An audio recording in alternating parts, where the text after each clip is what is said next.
चित्पावन ब्राह्मण संघावतीन दिवचल म्हालातल्या कोळण सरवणा श्री योगेश्वरी देवळाकडेन भक्त निवास बांधला।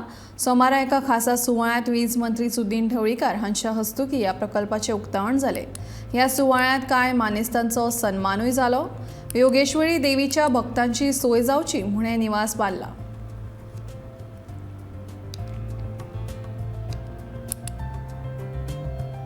चित्पावन ब्राह्मण संघावतीन दिवचल म्हालातल्या कुळण सरवणा श्री योगेश्वरी देवळाकडेन भक्त निवास बांधला।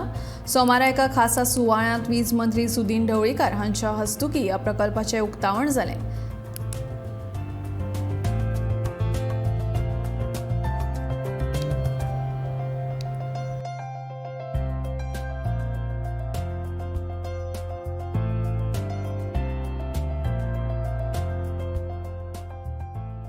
काम करणार ते पाठीबंद पडूच शकत नाही हे आपण लक्षात ठेवायचं। आज मला अभिमान आहे की मला इथे येऊन आणून तुम्ही माझ्यातून हा माझा सन्मान ठेवला असं ते म्हणेल।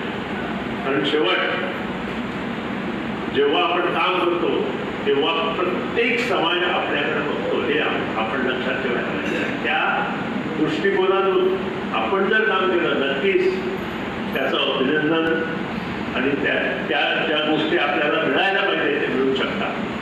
तसं जास्त दान केलं की त्यांनी म्हटलं की परत आपल्याकडे तेवढेच पैसे येऊ शकतात, तेवढंच दान आपल्याकडे येऊ शकते।